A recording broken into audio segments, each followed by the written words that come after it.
বছরে মিসড সাথী, সাথী খাতুন না সাথী আক্তার দেখছিলাম।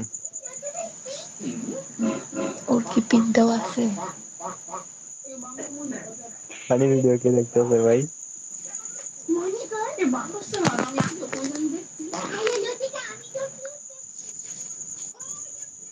আপনার একটা প্রিয় বান্ধবী, তার খবর যদি না রাখেন তাহলে কি হয়?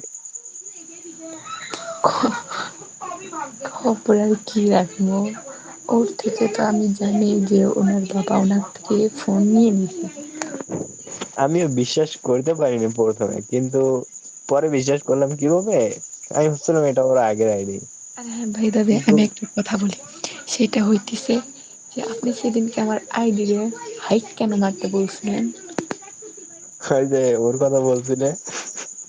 না আমি তো ছিলাম না, আমি অফলাইন ছিলাম, এই জন্য বলছি যে যে সাথীর কি খবর, সাথীকে মিস করছে এই জন্য। আপনি তো ভালো করেও আমার বলতে পারতেন যে এখানে সাথীর নাম নেওয়া নিষেধ। আমার লাইভে বুঝতে পারছো, একদম সাদিয়া পুরো হাইট করে রাখছিল। আইসা আমার জ্ঞান দিত ওর নামে।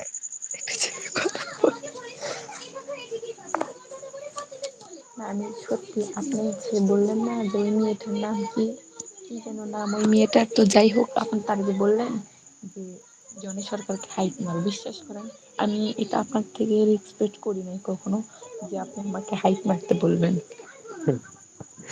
সাদিয়া পুরো হাইট করছি, এটা কি মাথায় ধরা যায় যে কার হাইট করছি? সাদিয়া পুরো হাইট করছি আমি, একদিন হাইট করে রাখছিলাম,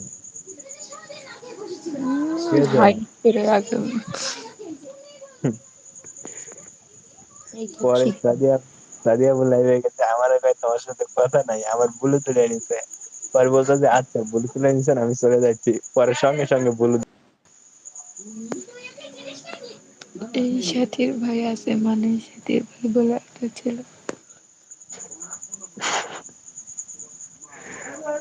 সত্যি আমি আপনার কাছ থেকে এটা কখনো আশা করছিলাম না যে আমাকে হাইট মারতে বলবেন, আমি অনেক কষ্ট পাইছি, আর অনেক গালি দিছি আমি, সত্যি কথা।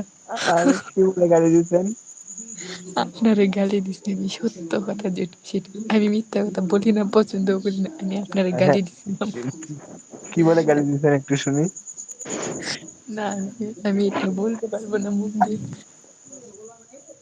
সেটা তো আমি বুঝতে পারছি, কি বলে গাড়ি দিচ্ছেন। সত্যি কথা বলতে আমার রাগ উঠছিল, মন খারাপ হয়েছিল, এই জন্য আমি গালি দিছিলাম। এই সাথীরা, সাথীরা এটাতে আমি কিভাবে বুঝতে পারলাম বুঝছো? প্রথমে ভাবছিলাম ওটা ওর আগের আইডি, ওর তো আগের আইডি একটা নষ্ট হয়ে গেছে, সেটা ভাবলাম। কিন্তু পরের দিন দেখি একটা ভিডিও আপলোড করছে, তো ঢুকে দেখি আমি ফার্স্টে ঢুকছি। তারপরে ফার্স্ট লাইক করে কমেন্ট করলাম, অনেক সুন্দর হয়েছে আপু। পরে দেখি আমার কমেন্টে রিপ্লাই করছে, আপু বলো কেন, পরে ভিডিও ডিলিট করছে। ও বুঝছি, তাহলে আমাকে একটু ওর আইডির লিঙ্কটা কিংবা ও যে লাইভ আছে সেটার লিঙ্ক, মানে যে কোনো একটা কিছু দিয়েন, আসে আসে তাহলে লাইভে আমি আসে, দেখে নেবো। এখন লাইভে আসে এমসিকিউ না, এমসিকিউ একটা আইডি নিয়ে আইসা বলে আতিক সত্য আমার। কথা, আপনি হ্যাঁ বিশ্বাস সত্য। করেন আমি ওরে অনেক মিস করছি। মানে আমি হচ্ছে আমার স্কুলের ফ্রেন্ড, যে বেস্ট ফ্রেন্ড আছে, ওরেও এত মনে হয় সময় কিংবা এত ইয়ে করি না, ওরে আমি অনেক ইয়ে করছি, ও আমার সাথে এরকম করে আমি ভাবতেও পারিনি, সত্যি কথা। এখন লাইভে আসলে বলে কি, বলে আতিক সরি, আমি আইডি খুলে আগে তোমার কাছে আসতে চাইছিলাম, কিন্তু আমার মনে ছিল না তোমার কথা। আমার ও লাইভে এসে এই কথা বলে। So sad. প্লিজ আমার ওর আইডির লিঙ্কটা দিন। ও তো এইটাও পারতো আমার একটা মেসেজ করতে, আমার হচ্ছে আকাশ না খান না, আইডি। আমি বলি আমার আকাশ খান আইডি আমার আম্মু নষ্ট করে আমার দিতে, আইডি কিংবা ওটা আউট হয়ে গেছে, আমি আরেকটা খুলছি, এইটা আইডি খুলছি, খুলে জাস্ট সবাই মানে জানে যে আমার এই আইডিটা আপনি জানেন হচ্ছে, ফয়সাল ভাইয়ার লাইভে গেছি আইডি নিয়ে, আপনার লাইভে আসছি, আর রাকিব ভাইয়ার লাইভে গেছিলাম। এই আইডি খোলার পরে সাদিয়াপুর লাইভে কখনো যাওয়া হয় নাই আমার, এই কয়জনে, এছাড়া কেউ জানে না।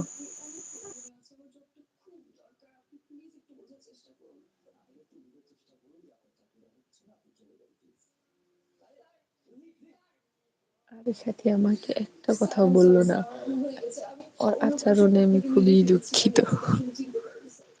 আচ্ছা যাই হোক।